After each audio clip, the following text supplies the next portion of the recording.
Hello everyone, स्वागत है आप सभी को आपके यूट्यूब चैनल कृतज्ञ क्लासेस में।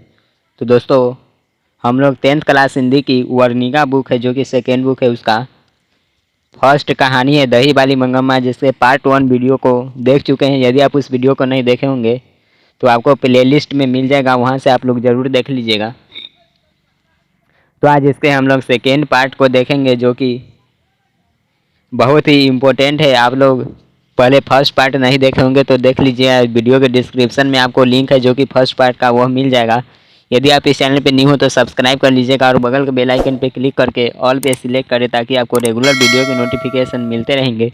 वीडियो को लाइक कर दीजिएगा और अपने फ्रेंड्स के पास ज़रूर इसे शेयर कीजिएगा। चलिए दोस्तों, शुरू करते हैं। देखेंगे कि हम पिछले पार्ट में देखे थे कि बात मुझे बाद में समझ आई, जहाँ भी देखो झगड़े का कारण ऐसा ही होता है। जो कि मंगम्मा ने झगड़े का कारण बताई वो है जो कि बताए हैं, और उससे संबंधित सभी लोगों को बेहिसाब दुख उठाना पड़ता है। तो यहाँ तक हम लोग देख चुके थे फर्स्ट पार्ट में। आगे की ओर देखेंगे। कुछ दिन बाद एक दिन मंगम्मा बोली, माँ जी आप बहुत भली है। जब मंगम्मा ने कुछ दिन बाद आई तो बोली कि माँ जी आप है जो कि बहुत भली है, मेरे पास थोड़े से पैसे रखे हैं, उसे कहीं बैंक में रखवा दीजिए। मंगम्मा ने बोली कि माँ जी तुम बहुत भली हो, यानी मेरे पास कुछ पैसे रखे हैं, आप उसे बैंक में रखवा दीजिए। उन पर लोगों की आंखें लगी है। मैंने पूछा ऐसा क्या हो गया। बताया कि उन पर है जो कि लोगों की आंख लगी है, तो पूछे कि ऐसा क्या हो गया। वह बोली, माँ जी कल की ही बात है, हमारे गांव में रंगप्पा नाम का एक आदमी है। वह कभी कभार जुआ उआ खेलता है। जो रंगप्पा नाम का व्यक्ति है वह जुआ खेलता है, बड़ा शौकीन है तबीयत का। मैं तब दही लेकर आ रही थी तो कहीं से टपक पड़ा और पूछने लगा, क्यों मंगम्मा अच्छी तो हो ना। मैंने कहा क्या अच्छा क्या बुरा, जो मैं है तुम्हें पता नहीं। क्या बोला, हाँ भाई तुम्हारा कहना ठीक है, आज के ज़माने में भला कौन सुखी है। आजकल के लड़कों को जवान का क्या ठिकाना। हमारी उम्र के लोगों को तो बस देखते रहना ही पड़ता है, और कर भी क्या सकते हैं। वह वैसे ही साथ चला आया। रास्ते में अमराई का कुआं है। मंगम्मा बताती कि उसने पूछा कि कैसी हो, तो फिर वह जो कि मेरे साथ ही चला आया, और जो रास्ते में एक अमराई की कुआं है, वहाँ से गुजरते समय मुझे डर सा लगा। मैं सोचने लगी, पर नहीं यह क्या कर डाले। आंटी में काफ़ी पैसे थे, कहीं इसी के लिए पीछे पीछे तो नहीं आया। वह बोला, ज़रा चूना दोगी। मैंने दे दिया, वह लेकर चला गया। आज भी आते समय वहाँ आकर मिला। माँ जी इधर उधर की बातें करता करता बीच में बोला, मंगम्मा मैं ज़रा तकलीफ़ में हूँ। रंगप्पा ने इधर उधर के बातें किया और बाद में बोला कि मंगम्मा मैं हूँ जो कि बहुत तकलीफ़ में हूँ, थोड़ा सा कर्ज दोगी, इस पर रागी बेचते ही लौटा दूंगा। मैं बोली, अरे भैया मेरे पास पैसे कहाँ। तब वह कहने लगा, जाने दो मंगम्मा, क्या हमें पता नहीं, पैसे को यहाँ वहाँ गाड़ कर रखने से भला क्या मिलता है। रंगप्पा ने मंगम्मा से बोला कि मुझे पता नहीं है, जो पैसे के इधर उधर गाड़ कर रखने से क्या मिलता है। फिर थोड़ी देर बाद वहीं बोला, तुम्हारा बेटा तुम्हारे साथ रहता तो मैं तुमसे कर्ज नहीं मांगता। मैं जानता हूँ तुम अपनी बहू के लिए कोई न कोई चीज़ वस्त बनवाती रहती थी। अब वह बात तो नहीं रही। देखिए माँ जी, औरत अगर अकेली हो जाती है तो लोगों की आंखें उसकी तरफ लग जाती है। मंगम्मा यह बात बताती है। दोस्तों, वीडियो को आप लोग अंत तक जरूर देखिएगा। देखेंगे आगे की ओर। मैंने मंगम्मा से कहा, मैं अपने घर वाले से पूछकर बताऊंगी। मैंने उनसे इस बारे में कोई बात नहीं की। दूसरे दिन मंगम्मा ने दही लेने के बाद आंटी से एक थैली निकाली और कहने लगी, माँ जी ज़रा भीतर चलो गिन लो। मैं बोली, मैंने अभी उनसे पूछा नहीं, अभी रखे रहो फिर ले आना। मंगम्मा कहने लगी, मुझे बहुत डर लगता है माँ जी, आज भी रंगप्पा आया था अमराई के पास। कहने लगा, ज़रा बैठो मंगम्मा, ऐसी जल्दी क्या है, मेरे पास ये पैसे भी थे। मेरा दिल ज़ोर से धड़कने लगा। अगर मैं नहीं रुकती तो वह जबरन बाँह पकड़कर बिठा लेता। इस डर से बैठ गई। वह दुनिया जहान की बातें करता रहा। बाद में मेरा हाथ पकड़कर बोला, मंगम्मा तुम कितनी अच्छी हो। जवानी में भी घरवाले ने मेरा इस तरह हाथ नहीं पकड़ा था। बाद में भी किसी और ने इस तरह नहीं पकड़ा, आज इसने आकर पकड़ा। आगे की ओर देखेंगे हम लोग। वीडियो को आप लोग अभी तक शेयर नहीं किए हो तो शेयर ज़रूर कर दीजिएगा। आगे देखें, मैं हाथ छुड़ा लिया और पूछा, क्या बात है रंगप्पा, आज बड़े रंग में हो, मेरा अच्छापन देखने को तुम मेरे घर वाले हो क्या? कहते हुए उठकर तेजी से चली आई। माँ जी, कल उसने पैसे मांगे थे, आज उसने पान मांगा। उसने मरवे के तले बैठकर और बांध का गठबंधन करके हाथ थामा, वह तो कभी का चला गया। भरी जवानी में घरवाले ने मुंह मोड़ लिया। कोई और होती तो यह सोचकर बहुत ही जाती कि घरवाले ने तो पसंद नहीं किया, पर कोई तो पसंद करने वाला मिला। पर मैंने अपना धर्म नहीं छोड़ा। इस बदमाश ने आकर मेरा हाथ घरवाले से भी ज़्यादा हक से पकड़ लिया था। देखेंगे आगे की ओर। आई होप आपको अच्छी तरह समझ आ रहा होगा। कमेंट करके ज़रूर बताइएगा कि आपको ये वीडियो कैसी लगी है। वीडियो को पहले अंत तक देखिए ज़रूर। मुझे लगा कि बेचारी का जीवन बेकार में ही दुखी होता जा रहा है, इसलिए मैंने कहा, यह तो फजीहत काहे का मंगम्मा, चुपचाप जो हुआ उस पर मिट्टी डालकर बेटे के साथ रह क्यों न जाती। तब बताती है कि जो हुआ उसे भूल कर तुम बेटे के साथ क्यों नहीं रह जाती। तो मंगम्मा कहती, मैं तो रह जाऊंगी माँ जी, पर वह रहने दे तब न। बेटे से यह सब बता दो। हाय राम, हो हल्ला करके मेरी बहू तो मुझे जाति से ही बाहर कर देगी। मुझे देर हो रही है माँ जी, चलती हूँ। कल अपने उनसे पूछकर रखिएगा, कहकर मंगम्मा चली गई। इतना होने के बाद जो मंगम्मा बोली कि पूछकर रखिएगा, पैसे के लिए जो बोली थी, और चली गई। 1 घंटे बाद फिर आकर बोली, माँ जी आज एक बात हो गई। क्या?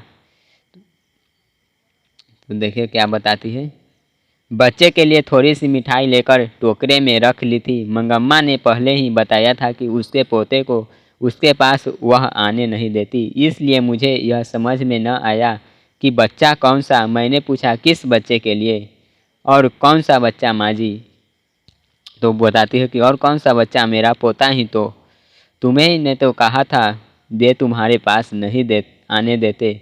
उसकी माँ तो मना करती, पर क्या बच्चा रुक सकता है, आंख बचाकर आ ही जाता है। कभी कभी जरा दूध पी जाता है, कभी दही मांग लेता है। थोड़ा सा कुछ मिल जाने पर नाच उठता है। जरा भी शोर मचाता है तो तेरी माँ सुन लेगी, कहते ही चुप हो जाता है। बच्चों का खेल ही तो असली खेल है। मंगम्मा बताते हैं कि जो बच्चों का खेल है वही तो असली खेल है। उसी के लिए थोड़ी सी मिठाई लेकर रखी थी। वह सुकापुर है ना, उधर से आ रही थी। बताती है कि वह सुकापुर है, उधर से मैं आ रही थी। वहाँ एक आम का पेड़ है ना, उस पर बैठा एक कौवा झट से मिठाई की पुड़िया उठा ले गया। आज कैसी अजीब बात हो गई।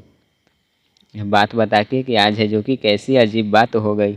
एक मिठाई की पुड़िया चली गई तो क्या हो गया, फिर से खरीद लो। तो बताते हैं कि एक मिठाई की पुड़िया चल गई तो क्या हुआ, फिर से जो कि खरीद लो। तो यह बात नहीं माँ जी, कहते हैं कि कौवे से आदमी का स्पर्श नहीं होना चाहिए। मंगम्मा कहती है कि वह बात तो नहीं है, ये कहा जाता है कि कौवा से आदमी का स्पर्श नहीं होना, इसलिए कहा। उससे क्या होता है, कहते हैं उससे जान का खतरा हो जाता है। मुझे लगा कि मेरे दिन पूरे हो चले। बाद में यह सोचकर खुशी भी हुई कि चलो अच्छा हुआ, यह जन्म किसी को भी नहीं चाहिए। आगे की ओर हम लोग देखेंगे। अच्छा है जल्दी से भगवान के चरण में पहुंच जाऊंगी, जो भी हो आज ही हो। मंगम्मा कहती है कि अच्छा है जल्दी से भगवान के चरण में चलिए, जो भी होना है वो आज ही हो। तुम भी कैसी पागलपन की बातें कर रही हो। पहले तो कौवों को आसानी से मिठाई मिल जाए ऐसे कहकर लाओ, अगर वह उठा ले जाए तो कहो कि जान का खतरा है। वो कहती है कि कौवों को जो आसानी से दिखाकर मिठाई लाओ और चला जाए तो कहती हो कि जान का खतरा है। यह कौन सी अकल की बात है, जाओ चुपचाप घर जाओ। कहती है कौन सी अकल की बात, जाओ चुपचाप घर जाओ। तो आप का कहना यह कोई डर नहीं है। डर वर कुछ भी नहीं, जितना झगड़ा होता उम्र बढ़ती है, दोबारा उस बारे में सोचते हंसते हंसते घर जाओ। मंगम्मा चली गई। मैं उसके मानसिक स्थिति सोचकर आश्चर्यचकित हुई। बेटा चाहिए, बहू चाहिए, पोता चाहिए, साथ ही वह घर की बड़ी है, वह लालसी छूटी नहीं। जीवन के प्रति एक विचित्र सी ऊब, फिर भी मरने की इच्छा नहीं और अनिच्छा प्रकट करने का मन भी नहीं। यह सोचते हैं कि यह गांव के लोग कुछ जानते नहीं। उसके बाद देखेंगे कि कुछ जानते नहीं, कोई लुकाव छिपाई नहीं, तो भी लोगों की मानसिक स्थिति के पीछे परतों पर पड़ते हैं। बड़े घर में छोटा घड़ा समाया। मैंने सोचा यह कैसा नाटकीय सूत्र है। आगे की ओर देखेंगे हम लोग। मंगम्मा जब फिर से घर आई तो उसने एक समाचार दिया। अब पोता अपने माँ बाप को छोड़कर उसके पास आ गया है। वह बहुत खुश थी। उसके साहस की प्रशंसा करते हुए बोली, बित्ते भर का छोरा है, माँ को छोड़कर चले आने का मतलब क्या है? कल दोपहर को आए लड़के ने कह दिया, फिर से माँ के पास नहीं जाऊँगा। इतने दिन चोरी चोरी आया करता था। जब वह घर नहीं पहुंचा तो माँ ने आकर शोर मचाया, पीटने की धमकी दी। मैं नहीं जाऊंगा कहकर वह मेरी टांगे पकड़कर खड़ा हो गया। वह लड़का है जो कि मंगम्मा के पोता, उसको माँ बुलाने आई कि बोली कि मैं नहीं जाऊंगा, और वो अपने दादी की जो टांग पकड़कर खड़ा हो गया। और कोई चारा न देकर मैंने कहा, बेटा उसके आप बाप ने भी आकर बुलाया पर मैं नहीं जाऊंगा कहकर वह मेरे पास ही रह गया। जी, इस दिन से अकेले घर में सोती थी, ज़रा डर भी लगती थी। बताते कि 10 दिन से अकेले घर में सोती थी और ज़रा डर भी लगता था। जो भी हो, मर्द का बच्चा है। देखो भगवान ने उसको कैसी अक्ल दी। जवान बेटे ने मुंह मोड़ लिया और यह बित्ते भर का पोता मैं तो हूँ, तुम चिंता मत करो कहकर आ ही गया। बहू ने तो सारी रात महाभारत मचाया। लाख जोर लगाने पर भी वह नहीं गया। सुबह यहाँ आते समय तू अकेला कैसे रहेगा कहकर उसे उसकी माँ के दरवाजे पर ले जाकर खड़ा किया। जब वह भीतर चला गया तब मैं यहाँ आई। सवेरे उसने जो दही आने बेचने से पहले उसने अपने पोते को जो कि माँ के ब्यास खड़ा कर दिया और दही बेचने चली आई। अब अगर वह बच्चे को पीटे तो क्या करोगी? अरे माँ जी, क्या उसे इस बात की खुशी नहीं होगी कि बेटा एक बार तो घर आया है?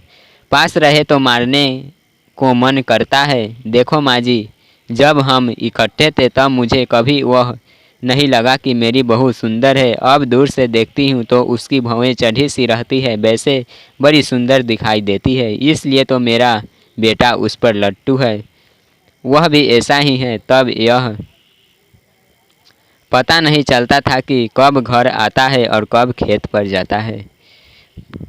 अब मैं घर के दरवाजे पर बैठी यह देखती रहती हूँ, इतनी जल्दी क्यों चला गया, इतनी देर क्यों नहीं आया? माँ जी, उसे भी तो ऐसा लगता होगा न। यदि वह पीटेगी तो कल दही बेचने निकलूँगी तो मेरे साथ ही चला आएगा। मैं महीने पेट में रखकर पीर सहकर पैदा किए बच्चे को छोड़ देगी। मुझे यह सोचकर आश्चर्य हुआ कि वह कितनी दूर तक सोचती है। मुझे लगा कि कुछ दिनों में उनका झंझट निपट जाएगा और सभी सुखी रहेंगे। ऐसी बात हुई तो उसे लगा कि जो इनका झगड़ा है वह कुछ दिनों में निपट जाएगा और फिर सब अच्छे से रहने लगेंगे। हुआ भी ऐसा ही। 2 दिन बाद लड़का माँ के पास गया, पर उसके दूसरे दिन दादी के साथ मैं बेंगलुरु जाऊंगा कहकर जिद पकड़ ली। बेचारी बुढ़िया के लिए सिर पर दही की मटकी वाला टोकरा और गोद में पोते को लेकर 3 मील चलना असंभव था। उसकी समझ में न आया कि क्या करे। बेटे और बहू ने आकर समझाया, उस दिन हमसे गलती हो गई, तुम भी गुस्सा करके यूँ रहोगी तो कैसे चलेगा माँ? बेटे ने आकर बोला कि उस दिन हो हमसे गलती हो गई, तुम ऐसे रहोगी तो कैसे चलेगा माँ? गांव के 4 बड़े बूढ़ों ने भी उसे समझाया। वह भला क्यों अपना बड़प्पन खोती। मंगम्मा अपनी इच्छा से ही फिर खुशी खुशी अपनी बहू के साथ रहने लगी, परंतु पोता तो दादी के पास ही रहने की जिद पकड़े बैठा था। इसलिए एक नया प्रबंध शुरू हुआ। शुरू से ही दूध दही का व्यापार मंगम्मा के हाथ में था। बहू के आने पर भी मंगम्मा ने उसे अपने हाथ में ही रखा। शुरू से ही दही बेचने का काम वह मंगम्मा करती थी और बहू को आने के बाद भी वह जो कि खुद यह काम करती थी। जब कोई बहू बनकर आती है तो घर के खाने पकाने की जिम्मेदारी भी उस पर पड़ती है। वास्तव में बात यह थी कि दही बेचने पर 4 पैसे हाथ आते थे। अब पोते ने सदा दादी के पास रहने की हठ पकड़ी थी। बहू बोली, इतनी धूप में इस उम्र में तुम क्यों बाहर जाती हो? भला कितने दिन यह काम कर सकोगी? घर में ही खाना पीना बनाकर मालकिन की तरह रहो, दही बेचने का काम मैं देख लेती हूँ। अब बहू बोलती है कि अब तुम यह उम्र में इस तरह से क्यों जाएगी दही बेचने? घर में ही खाना पीना खाकर और रहो, और दही बेचने का काम है वह मैं कर लूँगी। ठीक है, कह दिया। साथ ही यह भी कहा कि कभी कभार मैं चली जाऊँगी, रोज़ आने का काम तुम ही करो। आगे देखेंगे हम लोग। एक दिन सास बहू दोनों आई। एक की गोद में बच्चा था, दूसरी के सिर पर मटकी वाला टोकरा। यही है माँ जी मेरी बहू, बुढ़िया बेचारी अकेली क्यों रहे सोचकर इसने फिर से मुझे अपने साथ बुला लिया। साथ ही यह भी कहा कि तुम बेकार में धूप में मत घूमो, मैंने भी मान लिया है आगे से यही दही बेचने आएगी। बताती है कि यह जो कि मेरी बहू है, अब आगे से यही दही बेचने आएगी। यह बताकर मंगम्मा ने बहू को हमें दिखा दिया। मैंने सास और बहू से बात करके और संयम से काम लेना चाहिए कहकर दो बातें अकल की समझाकर दोनों को 5 सुपारी देकर भेज दिया। आजकल वह बहू ही दही लाया करती है। सास के बारे में इतना सब सुन अब बहू क्या कहती यह जानने की उत्सुकता मुझे हुई।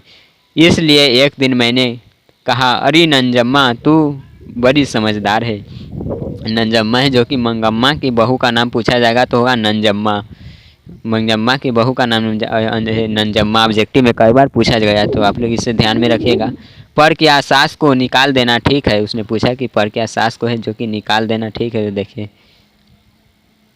सास को निकाल देने को मैं क्या राक्षसी हूँ माँ जी? सास को जाने का मतलब सब बात उनकी ही रहनी चाहिए। अपने बेटे को मर्द भी न माने तो क्या नामर्द नहीं हो जाएगा? यह मेरा घरवाला है, मैं उसकी पत्नी हूँ, भला मैं घर कैसे चलाऊँ? यह ठीक है कि उन्होंने जन्म दिया पाला पोसा, चाहे तो वे ही अपने बेटे पर अपना हक रखे। मैं चुप रहूँगी, पर मैं अपने बेटे को भी मार नहीं सकती तो मैं कहाँ की बहू रही? बताती है कि अब मैं अपने बेटे को भी मार नहीं सकती तो मैं कहाँ की बहू रही? तो बेटा तुम्हारा है यह जताने को पीटना ज़रूरी है क्या? बोलती है कि बेटा है तुम्हारा, जताने को पीटना ज़रूरी है? तो मारना प्यार करना तो चलता है, पर जब मारने की पुष्टि कि क्यों मारती है तब प्यार करने के क्यों नहीं पूछती? नंजम्मा कहते जब मारने पर पूछती है तो प्यार करने पर क्यों नहीं पूछती? इसलिए इन सब ने और माथा पच्ची करे, मेरा बेटा मेरा है, मेरे पति मेरा होना चाहिए। बहू होकर मैं अगर एक बात न कह सकूँ, एक थप्पड़ न लगा सकूँ तो मेरा घर चलना किस काम का? अब देखिए आगे। मुझसे मंगम्मा ने जब अपनी बात सुनाई थी तब लगा था कि उसकी बात सही थी। अब इसने अपनी बात कही तो लगा कि इसकी बात भी सही है। मैंने पूछा, तो अब तुम्हें घर में क्यों छूट मिली? अब पहले से ज़रा ठीक है, जो भी हो ज़रा संभल कर चलना ही पड़ता है। अगर झगड़ा करूँ तो मेरी सास पता नहीं किसे सारे पैसे दे डाले। बताती है कि अब झगड़ा करूँ तो पता नहीं मेरे सास किसे सारे पैसे दे डाले। हमारे गांव में रंगप्पा नाम का एक आदमी है। जब मेरी सास अलग थी तब उसने मेरी सास से कर्ज मांगा, वह देने को तैयार हो गई थी। यह रंगप्पा से ही पता चला था। बहू बताती है कि रंगप्पा है जो कि कर्ज माना और वह देने के लिए तैयार हो गई थी। यह बात है जो कि रंगप्पा ने ही बताया है। तब मैंने बच्चे को सिखाया, तू अपनी दादी के पास चला जा, वह मिठाई देती है। हमारे घर कदम मत रखना। झगड़ा किसी तरह निपटाने को मैंने यह सब किया माँ जी। बताती है कि झगड़ा को निपटाने के लिए यह सब मैंने किया। तो पोता दादी के पास अपने आप नहीं गया? तो पूछते कि तो पोता दादी के पास जो कि अपने आप नहीं गया, तो बच्चा भी गया, मैंने भी भेज दिया माँ जी। यह सब बताने को बातें थोड़े ही हैं, आदमी लोग यह सब कहाँ समझते हैं। मुझे ऐसा लगा कि मंजम्मा भी अक्ल से कुछ कम नहीं। उस घर में अब सास बहू में स्वतंत्रता की होड़ लगी है। उसमें माँ बेटे और पति पत्नी है। माँ बेटे पर अपने हक नहीं छोड़ना चाहती, बहू पति पर अधिकार जमाना चाहती है। यह सारे संसार का किस्सा है। इसकी हार जीत क्या होगी यह कहा नहीं जा सकता। पानी में खड़े बच्चे का पाँव खींचने वाले मगरमच्छ की दशा बहू की है। बताती है कि जो पानी में खड़े बच्चे के पाँव खींचने की दशा जो कि बहू की हो गई है। ऊपर से बाँह पकड़कर बचाने की सी दशा माँ की है। बीच में चेष्टा की दृष्टि करने को कष्ट होता है। गांव में यह बात दही बेचने वाली मंगम्मा के घर में है तो शहर में दही लेने वाले मंगम्मा के घर में भी। यह नाटक चलता ही रहता है, इस नाटक का कोई अंत नहीं है। यह जो है इसका कोई अंत नहीं है। यहाँ पे यह कहानी जिसका यहाँ पे एंड होता है बताते हैं कि यह है जो नाटक जो कि चलता ही रहता है, इसका कोई अंत नहीं है। तो नेक्स्ट वीडियो में इसका जो कि पाठ का प्रश्न उत्तर देखे यहाँ पे दिया गया है 6 प्रश्न उत्तर है। तो नेक्स्ट वीडियो में हम लोग इसे देख लेंगे और उससे आगे हम लोग इसके ऑब्जेक्टिव क्वेश्चन को देखेंगे। तो आप लोग वीडियो को लाइक नहीं किए तो लाइक कर दीजिए और चैनल को ज़रूर सब्सक्राइब कीजिए, वीडियो को शेयर कर दीजिएगा और वीडियो कैसा लगा कमेंट करके ज़रूर बताइए।